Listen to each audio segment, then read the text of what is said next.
Hey, what's up, everyone out there? Thank you so much for tuning in to another Addicted Fishing podcast. We got a special guest in the building tonight and an announcement to make for some of you people that may not watch or see all of our content. We are actually working with Gresham Toyota now, and I'm super excited about it. I got a brand new 2024 TRD Pro. Cameron's sitting over there smirking because he got a new truck too. Oh, yeah. What'd you get? Got the limited 6.5 foot bed, crew cab.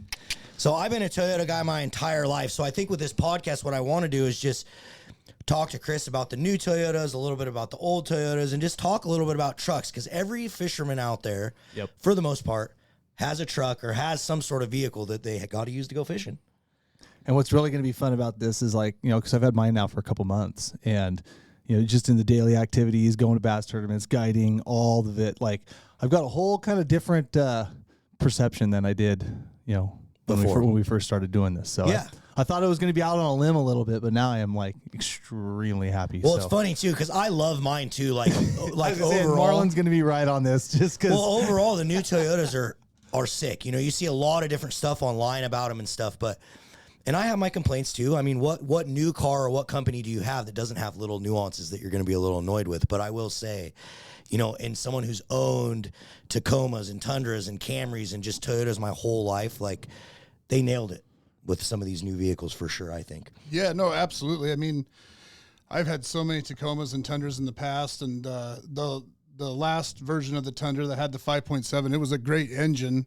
It was a great truck, but now the smaller engine with the twin turbo and the hybrid, it pulls up to 11,000 pounds. And I have a 24-foot boat, and it pulls so much better than it did in the previous generation. Yeah, well, I kind of jumped right in and threw that over to you without even introducing you. So why don't you tell the podcast people who you are? My name's Chris. I'm the general sales manager at Gresham Toyota.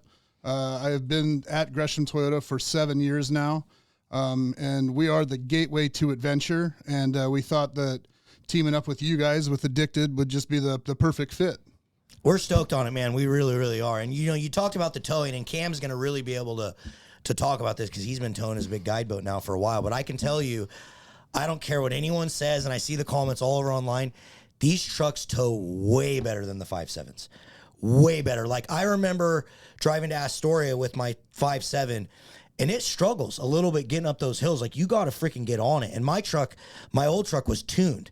So I had changed all the shift points, and I made it pretty badass. And it's still, like, I don't even feel my boat now on this new truck. Like, at all.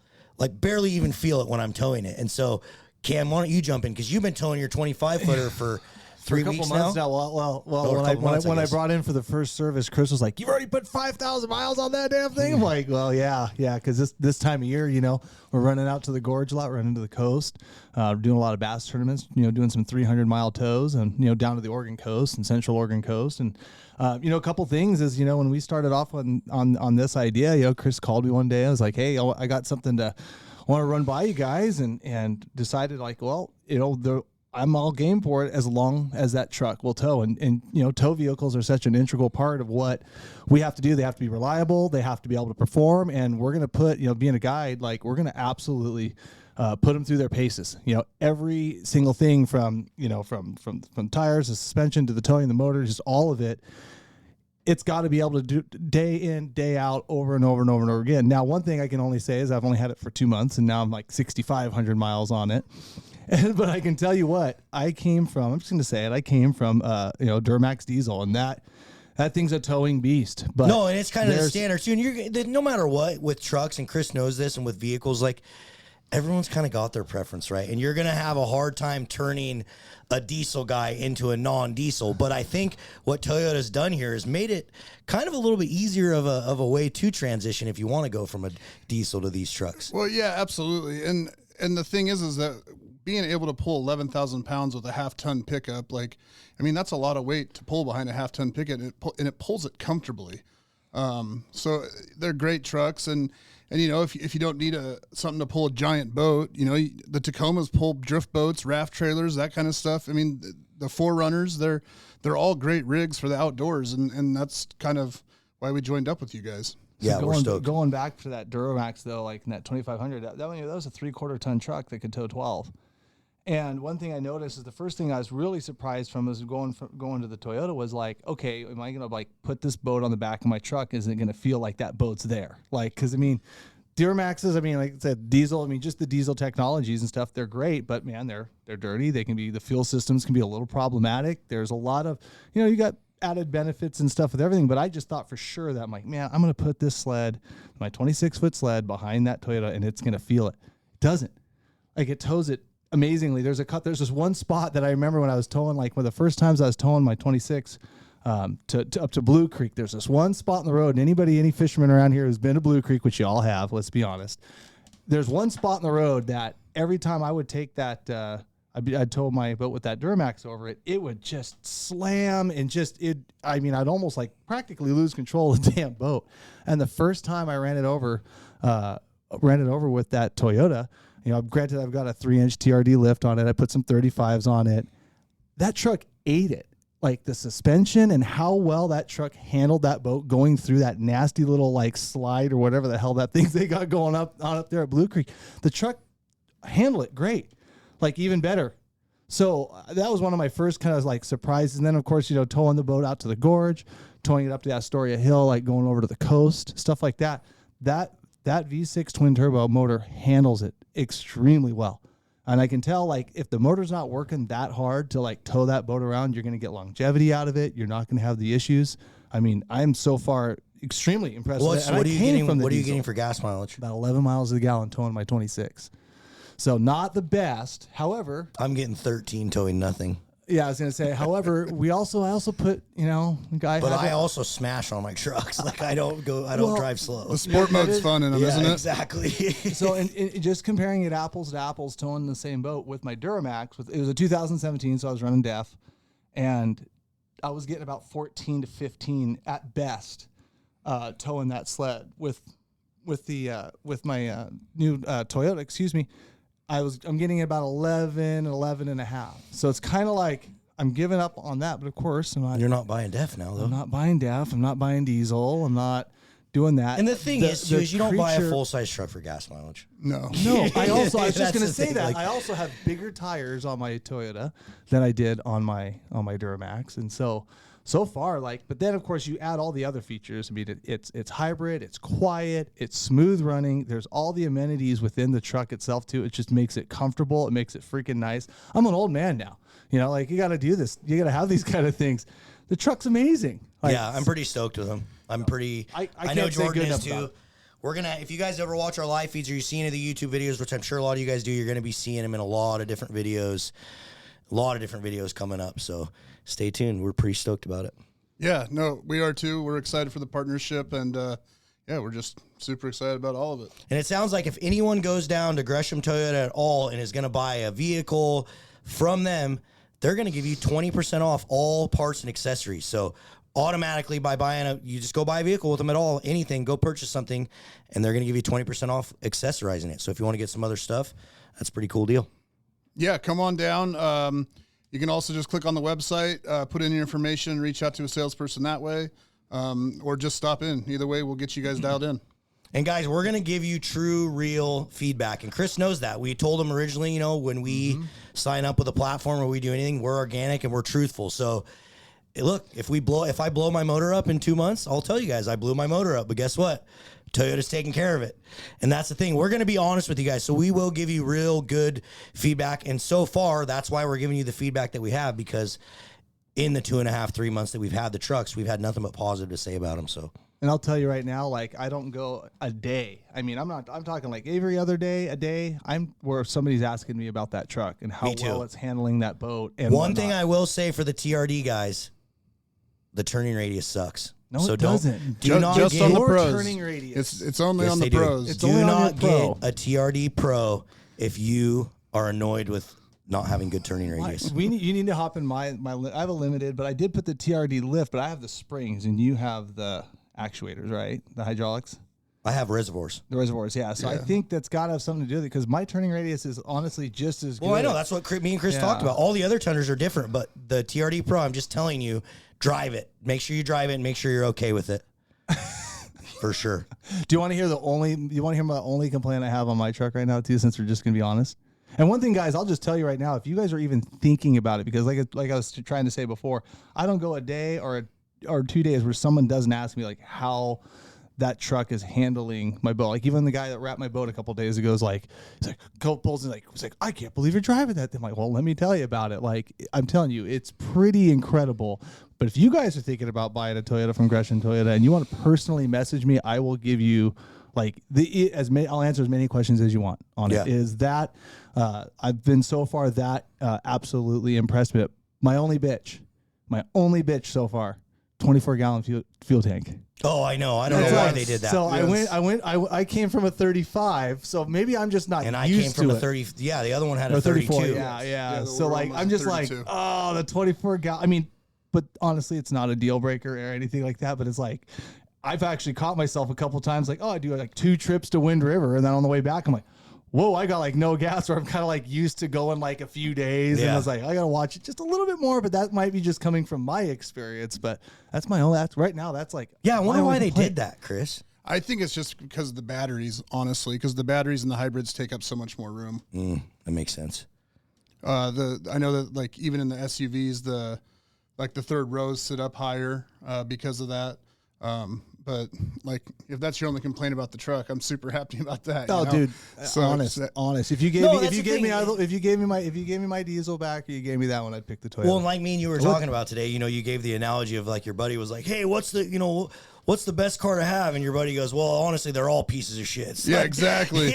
So it's that's come from an old farmer that's had everything, Yeah, and and that is just such a true statement. Even if you get online, it's like, Ford all day. No, F you, it's Dodge. No, screw you, it's Chevy. No, I like Toyota. It's like, it's just the reality.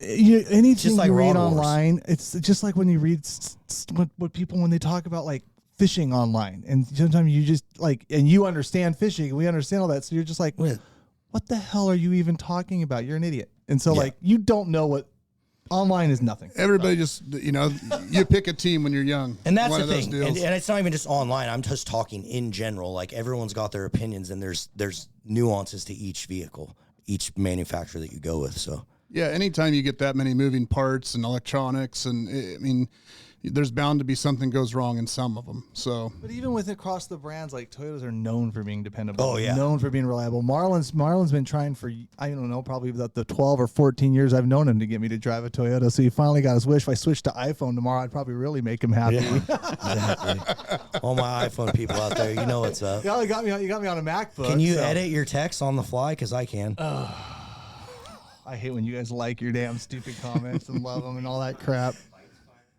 Oh, God. Anyways, we don't need to hear from Clint on this conversation. Clint's chiming in. We should start wearing a lav mic on these podcasts. Oh, gosh. No, I've been super happy, man. Like I said, reach out. Shoot me a question. Shoot me a text. I have no problem. Cool. No problem answering anything. Well, with that being said, we need to talk what's going on. What's the fishing happen? Have you even been fishing the last few days? I've been fishing like the last 10 days. What'd you do yesterday? Kokanee. No, yesterday I had the boat wrapped. So I got the final parts of the boat wrapped. It's been a long story. I'll tell you about it later, but it's getting done. But no, I've been just doing a lot of kokanee fishing, and I think on Friday I start like a 12-day summer Chinook trolling bender. So nice. It's funny, when we were out there plunking the other day, we got a couple really nice summer steelhead, ran some wobbler rods, didn't have any bites for Chinook. But there was one boat trolling out in front of us, windshield boat. We watched him catch 3 trolling. Perfect. Right in front of us. Yeah. And I'm like, sitting there, we have all these wobbler rods. He's trolling right where our wobbler rods are at. So those fish, if you don't have the tide to smash those fish down, I think it's funny. Like I spent this afternoon and yesterday afternoon when I got back from getting the boat taken care of and just getting stuff ready, and I don't have any of my anchor stuff. I am just convinced it's just going to be a troll season. Yeah. So tying leaders, bought a bunch of went down and raided Hayden for a bunch of our salmon hooks because I ran out of salmon hooks for tying leaders. So yeah, I'm just getting ready. I'm going to do as long as the state keeps me open after Friday, I'll be getting summer Chinook. Yeah, I'm excited about that too. I'm going to do a little 6 to 8 day bender out there. But sitting on your butt, eating boat snacks and deer and elk jerky and yep. Yeah. I'm gonna swing in for lunch every day. Yep. So yeah, I'm gonna try to do that and fish out there, run a bunch of wobblers. I love this time of year, especially. It's looking like the weather's gonna be nice. Which I know, is really it's like cool. 14 days of nothing but sun. So that's gonna be exciting. Have you been out fishing? What have you been doing? I have not been out fishing. I've been too stinking busy, man. I fish. Doesn't work suck? Yeah, well, no, it doesn't suck, but it takes into fishing time for sure. But no, I fished for springers a couple times. I didn't have a great season, and but I think our next trip, or the next time I'm going to fish, will be with Cameron down in Astoria in the estuary. Do a little white meat run. Yeah, a little catch and release sturgeon. Nice. Yeah, we were just talking with Traeger about doing some catch and release sturgeon. To me, that's the funnest fishery ever down there, and in the summertime when those sturgeon move in, that's as good as it gets. He talks about that. I'm like, but I just like killing shit. So I go, what we're gonna do is we're gonna do catch and release sturgeon, but we'll probably spend a couple hours in the morning running out to the old bottom fish grounds first, and maybe salmon if they're really Probably close. a good move. Yeah, no, we'll be ready to go. That'll be like mid-July when the sturgeon are really choking in down there. There'll probably be some summer Chinooks chilling in Blind Channel. Yeah, but it won't be open. Oh, well. It closes on the 19th of June. Oh, this is in August. It's all the way into August. I forgot. Oh, yeah. No, we're Wait, when are you going? July? July. Yeah. Damn, it's right. We'll be closed. I've had years down there where we got to the dock be busy. and there was They might guys open cleaning Chinook for sure. And I was like, what are we doing, guys? Well, the ocean's open. Yeah, when is it open? At end of June. Yeah, the July. ocean will be open. Yeah. Yeah. So there's lots of good stuff coming up. And So some other really promising news that we should talk about that is really, really cool to see, and we haven't seen it in years. There is a lot of summer steelhead. A lot. Like record numbers going over Willamette Falls. Yep. The guys that have been in the know have been smashing them for basically like the last month and a half if you're on the Oregon side fishing. And I have also heard for the last month and a half, some of the Oregon tributaries have been ridiculous. 3 fish limits, go get your limits as much as you want. Yeah, which is promising. If you think it's the only of the Oregon tributaries, then I'm glad you're saying that on this podcast, because it's not the Washington tributaries at all. Please don't show up. They haven't been as good as the Oregon, I'll tell you that much. Not even close. I know people fishing some of the Washington ones, and they're getting some fish, but they ain't getting them like those Oregon guys. There's almost as many steelhead over the falls as there is Chinook. I mean, it's right, close. which is scary. Which isn't a great thing, but yeah, it's wild how there's a lot of steelhead going. It's really cool. And then we've been plunking. We fished the Washington. You know, the other indication that kind of makes me say that, Cam, is like I know a bunch of people that have been anchoring on the Washington side, and then the dudes that are anchoring on the Oregon side are mopping them. Like we went out and had 6 or 7 bites on the Washington side, and our buddy the same day on the other side had 22 bites. So it's like, You're not fishing low enough. well, maybe. Yeah. I mean, it's all reports and stuff like that. Yeah, but Josh too. Josh got screwed today. Got one fish. Some of those And guys, I'm like, dude, why did you fish the Washington side? Oh, yeah. Yeah. Yep, you should have. I don't know. Should have fished a little lower, I guess. You got to think about the Washington side, like you got to think about the Oregon side, right? Like where you're talking about, you just got to be below certain tribs where a lot of those fish are exiting out of the Columbia. And knowing where you go, like to go plunk. I'm guessing you went up to our little. No, when we went and boated, when we went and fished, we were almost to Cathlamet. Gotcha. Okay. Well, I don't know then. We were down there, but again, it's like it's fucking. It's also fishing. Exactly, it's fishing. And one thing I will say, and I was telling Jason the whole time I was there, I was like, Cam has always told me that this is not very good when this is ripping like this, and it was. Yeah, the biggest ripping. Tide. So one thing was funny is like, I start my troll season on Friday, and like I said, I'll be so basically they let me fish, but this tide series is not a very excitable tide series, and so like the last few days we've been kokanee fishing, and the last week that's when I scheduled all the kokanee trips because. It gets it's weird. It's like those fish just, I don't know, freaking what they do and why they just choose not to. But the big minus tides really tamp that fishery down a little bit. It was still fun hanging out in the pouring down rain. It was neat. Oh, that's the other thing. Yeah. It was neat. Yeah. But regardless, my whole point of starting this whole thing is there's a lot of summer steelhead around, which is really, really cool. And hopefully that continues. So one thing this year is, just since that, even like I said, even a month ago when those numbers, I was thinking about switching my boat back over to the prop. Like I'm not doing that this year. I'm not going to go to the ocean other than when we go down there. But I'm literally going to play with some summers. Pick on some summers. Yeah. Why not? If they're around and summer's around and they get around with these kind of numbers, man, fishing can be so damn good. And really, that Washington side, really look for it to take off that second, third week of June when you start seeing the A runners come in. Yep. I mean, that's usually that's historically when it goes down. So I think everything you're getting right now is just a freaking bonus. That's awesome. And guys have been doing really good on salmon too. There's some good fishing out there right now in the Columbia and all the tribs. So that's really, really exciting. And I've heard similar down through the Oregon coast, down into southern Oregon, all over the place. Yeah. So that's exciting. Hopefully it bodes well for our fall run. It's just forecasted to be great. But I'd like it to be that much better. Exactly. Always want more. We're going to go up and try to kill as many of them before they get down here anyways in a couple weeks. The thing that's so funny about return rates and stuff is like, you don't know until they come. You know what I mean? Like they can guess and they can estimate, but then sometimes it's just like, where did all these fish come from? Which is super cool.